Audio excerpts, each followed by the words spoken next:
Welcome back to Real Estate Mindset. Today's video is going to be absolutely bonkers. Now, the data is in and it's getting more and more expensive every single day with inflation at 41-year high, school loans fixing to start in September, property tax assessments fixing to start anytime now. It's never been as expensive as it is right now to be a homeowner. And now we're starting to see more and more data that is clearly spelling out the potential of a foreclosure crisis. And today we're not going to look at Black Knight. We're going to look at a separate article and separate provider of foreclosure data just to get an idea of how bad things are really starting to become. Because think about it. We have runaway inflation right now that has not been this high since the 80s and 70s. The only way to combat that is interest rate hikes. So what do you think is going to happen this year in 2022? Do you think the Federal Reserve is going to flip-flop so soon? I don't think so. However, the thing that really concerns me about our housing market, y'all, is the political pressures that are constantly on our housing market. Problem with all these political pressures is they are not grounded in economic and market fundamentals, and that is really devastating our housing market. But what I really want to focus on is how unaffordable it really is to be a homeowner right now, and to raise alarm at the potential foreclosures that are going to be surging into our market, I believe, in 2023. And really what we're finding out is how bottlenecked the foreclosure process really is as a result of the foreclosure ban back in 2021 and into 2020. Now all of those people that were behind are still behind and still struggling to catch up. Why they didn't sell their home when they had the opportunity, y'all, I do not know. But we're going to dig into an article today from Market Watch that's titled "Dramatic Increase. Foreclosure Filings Are Up More Than 150%. Here's what that tells us about the housing market. Now, here's what's really important that I keep trying to explain to you guys. You have to be really careful at what data you think is important and really how to read the data. So we're going to try to look at that data right now with this article. But remember what I'm always saying, formulate your own conclusion. Don't even believe me. Take the data, take my opinions and put it into the mix, right? But again, ultimately, what y'all really need to start doing and continue to do is constantly empowering yourself. What I have noticed in my 22 year career in real estate is generally people that empower themselves just a little are top 10%. Just that little self-control, just that little change in life. People fly, people soar, people accomplish their goals. So I don't want to be doing the thinking for you, but I simply want to provide data. I want to provide you, what happened in my experiences and things of that nature so that y'all can make up your own mind. And it's really hard to do that right now. And I understand that because there are so many people yelling different things. And I'm going to be making some more videos today, and I'll be going into that a little bit more in detail about how the fear of missing out is still in the buyer's market, unfortunately. So with that slight rate drop that we had last week, people are freaking out trying to go buy houses, which is not something you're going to want to do because, again, we're still in 40-year high inflation. We don't have data yet that is even said that we've peaked. So why would the Federal Reserve not raise interest rates, right? Political factors, perhaps. That is likely, but regardless, y'all, remember this one thing. I work really hard for you. I try to get you guys a video a day, so please, for my effort, like this video. Subscribe if you haven't. Please, you guys, shoot me a comment below. On my good days, I try to respond to every single comment. But let's get started on this article right now. Now, this is not a long article, but it's got some good data in here. So let's read it. The number of foreclosure starts, which is when the first public foreclosure notice happens, is up 219% since the start of the year.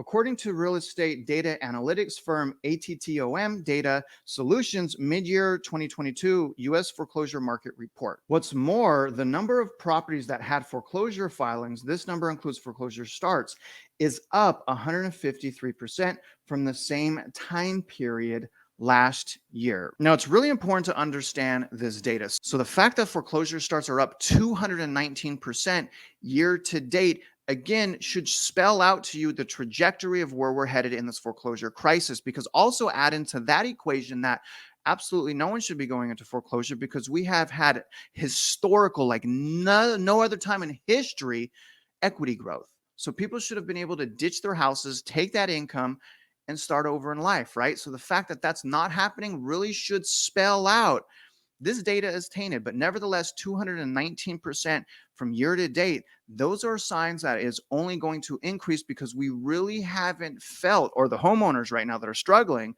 are just now starting to feel the changes in the market. So it's not so easy to just sell your house anymore. Now, it also references last year's data being up 153% year over year.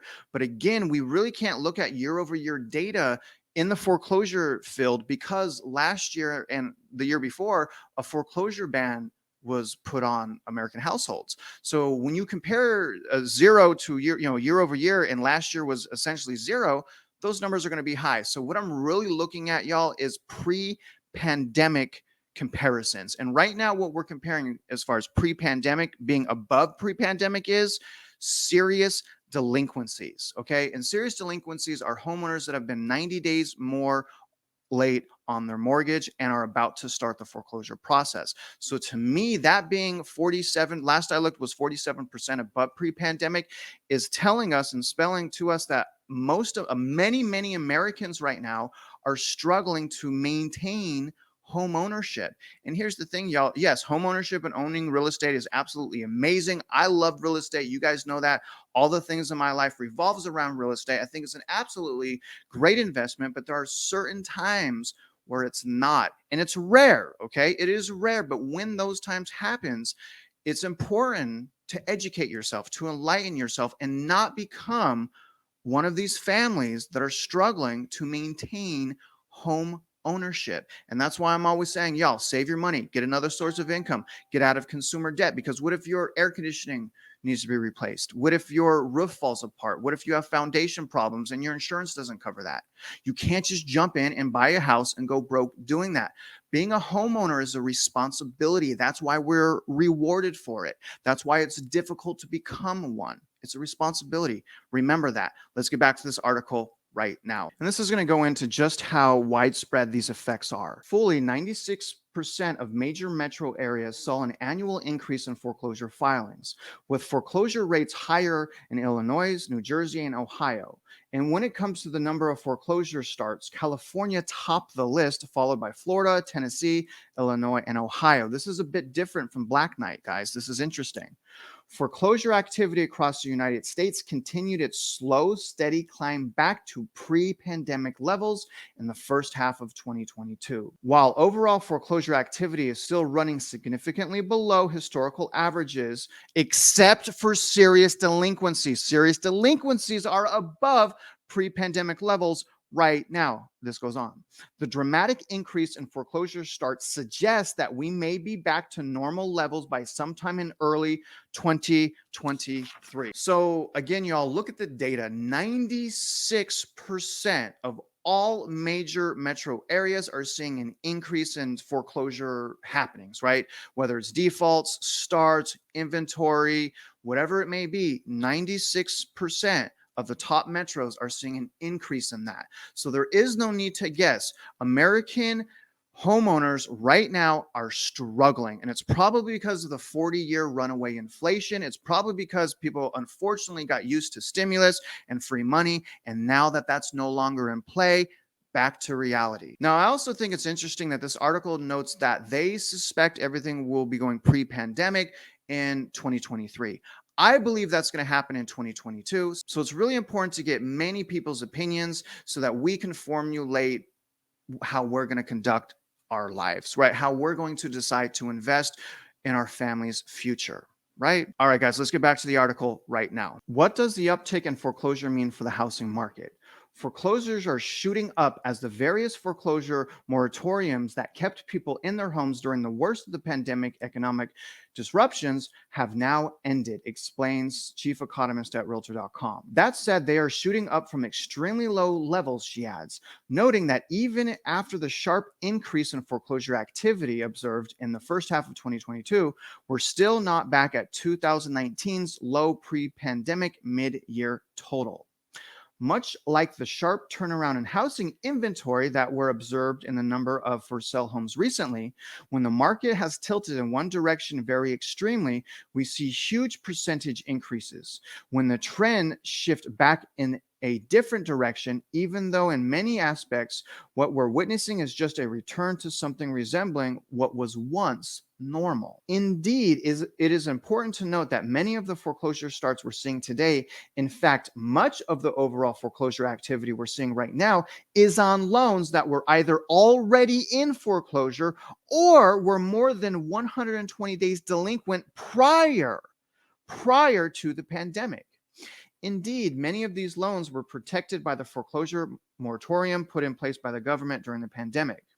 Therefore, just halting the inevitable by a couple of years is going to do nothing, in essence. Foreclosure activity is returning to normal levels after being artificially depressed by pandemic-induced payment relief programs and extended foreclosure moratoriums. In a historical content, foreclosures are still very low. And while these foreclosure numbers sound dramatic, Lewis, home and mortgage expert at NerdWallet, says it's not enough to make a dent in the housing market or the overall economy. Even a healthy housing market has foreclosures, and this pace is nothing to worry about, says Lewis. So he's absolutely right. If foreclosures go to normal, it's really not going to put too much of a dent in our housing market. But if foreclosures spiral out of control, if a default bubble pops and inventory starts surging to the market, then it will absolutely put some dent into the market. And that's absolutely what I believe is going to happen, despite what the Federal Reserve does, because all that happened the last 2 years with all this COVID stuff, y'all, is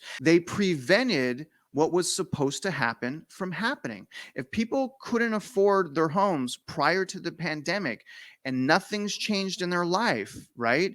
Especially reckless spending, more than likely they're going to lose their home no matter what. So all that's happening is the can is being kicked down the road. So I suspect an explosion of foreclosure surges. I suspect that's going to happen depending on what our current government does for political advantages. Now, I have 4 points that I want to make in conclusion of reviewing this data. Now, my number one point is in my opinion, we can count on inventory from foreclosures that is significant to start happening in Q2 of 2023. So I'm saying in Q2 of 2023, that's when we're going to start seeing foreclosure inventory surge in our housing market. Number 2, 2023 is going to be one of the darkest years for real estate. Mark my words on that. Number 3, 2023 is going to be some of the most amazing buying opportunities for the people that saw this coming and that are making sacrifices right now to prepare for future buying opportunities. Number 4, buying right now, buying right this minute